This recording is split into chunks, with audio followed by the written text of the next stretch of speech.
9 मई के वाक़यात को 1 साल से ज़ायद का अरसा गुज़र चुका है, ताहम तमाम तर वीडियोज़ और शवाहिद मौजूद होने के बावजूद हैरत अंगेज़ तौर पर किसी मुलव्विस अफराद को अभी तक सज़ा नहीं हुई। कोई भी शरपसंद अपने अंजाम तक नहीं पहुंचा। तारीखों पर तारीखें और ज़मानतों और हाज़िरी लगवाने का लामुतनाही सिलसिला जारी और सारी है।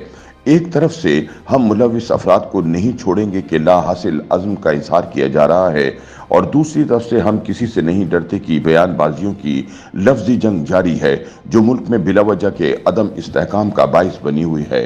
इस सूरत हाल से कौम तो हैरान और परेशान है ही, लेकिन बैरूनी सरमायाकार भी तज़ब्ज़ुब और बेचैनी की वजह से सरमायाकारी के लिए कदम नहीं बढ़ा रहे। ताहम सवाल पैदा होता है कि आखिर ऐसा क्यों हो रहा है?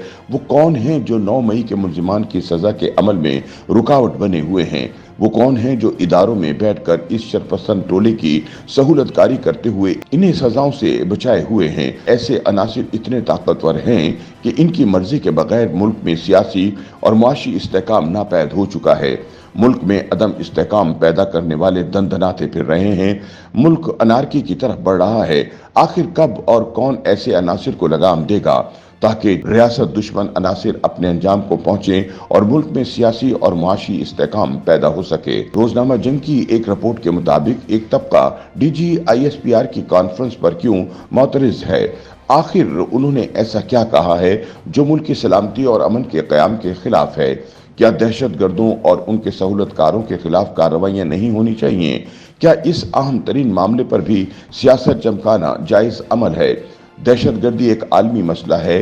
क्या कोई बता सकता है कि दुनिया में ऐसा कोई कानून मौजूद है जो दहशत गर्दी को जायज़ करार देता हो, या वहाँ दहशत गर्दों के खिलाफ सख्त ऑपरेशन और कार्रवाइयाँ ना होती हों? शायद ऐसा कोई मुल्क सिवाय पड़ोसी मुल्क अफगानिस्तान के दुनिया में मौजूद नहीं। ताहम पाकिस्तान जैसे मुल्क में जहां दहशतगर्दी एक बार फिर अपने पर फैला रही है, वहां अपोजिशन जमातें सिर्फ दबाव बढ़ाने और अपने मुतालबात मनवाने के लिए दहशतगर्दी के मामले पर भी सियासत खेल रही हैं। तज्जियाकारों के मुताबिक जहां तक ऑपरेशन अज़्म इस्तेहकाम का ताल्लुक है, तो ये कई बार वाज़ेह किया जा चुका है कि इसमें किसी के बेघर होने का 0% भी कोई इम्कान नहीं है। ताहम जो लोग दहशतगर्दों और इनके सहूलतकारों के खिलाफ इस ऑपरेशन को रुकवाने की कोशिश या बयानबाजी कर रहे हैं, वो या तो सियासी दुकान चमकाने की गरज से कोशां हैं, या फिर उनके कोई और मकासद हैं। वरना सब देखते हैं कि मुल्क में रोज़ाना दहशतगर्दी के वाक़यात हो रहे हैं, जिनमें पाक फौज के अफसरों और जवानों के अलावा FC और पुलिस एहलकार जानों के नजराने पेश करते हैं। गो के इन ख्वारजी दहशतगर्दों के खिलाफ ऑपरेशन और कार्रवाइयाँ तो जारी हैं। अज़्म इस्तेहकाम का नाम तो दहशतगर्दों और इनके सहूलतकारों के खिलाफ मुनज़्ज़म कार्रवाइयों और मुल्क को ऐसे बदबख्तों से साफ करने और अमन व अमान और इस्तेहकाम के लिए दिया गया है। ताहम अपोजिशन जमातों को ये समझ लेना चाहिए कि वो जो मर्जी कर लें, हुकूमत और फौजी इस्टेब्लिशमेंट ये तय कर चुकी है कि मुल्क में दहशतगर्दी में बिलवास्ता या बिलावास्ता मुलव्विस होने वालों और मुल्क में अदम इस्तेहकाम पैदा करने वालों को कोई रियायत नहीं दी जाएगी। तज्जियाकारों के मुताबिक आहिस्ता आहिस्ता PTI का असल चेहरा अवाम के सामने आना शुरू हो गया है।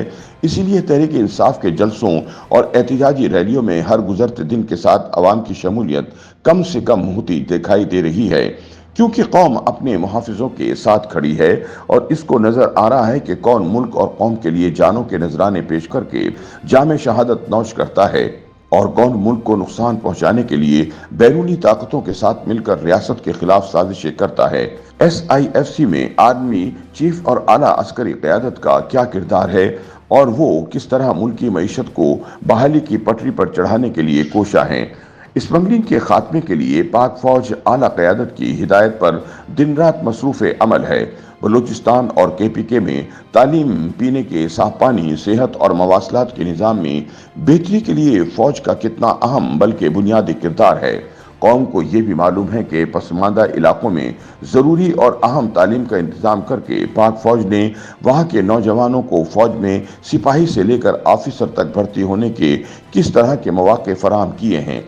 تاہم یہاں عسکری قیادت کی ملکی معاشی استحکام کے لیے تمام تر کوششوں کے باوجود نہ صرف انہیں ہدف تنقید بنایا جاتا ہے بلکہ ان پر بے بنیاد الزام تراشی بھی کی جاتی ہے، لیکن کسی کے خلاف کوئی ایکشن نہیں لیا جاتا۔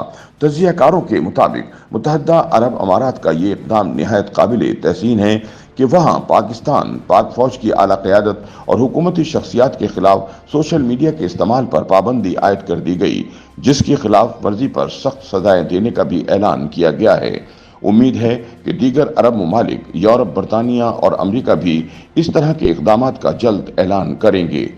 YouTube پر گوگلی نیوز دیکھنے کے لیے youtube.com کی سرچ بار میں googly news T V type کریں۔ گوگلی نیوز کے پیج پر سرخ رنگ کے سبسکرپشن والے بٹن پر کلک کرنا نہ بھولیے۔ YouTube پیج پر اپلوڈ ہونے والی ویڈیوز سے باخبر رہنے کے لیے بیل آئیکن پر کلک کیجیے۔ آپ کو ہر نئی ویڈیو کے بارے میں نوٹیفیکیشن موصول ہو جائے گا۔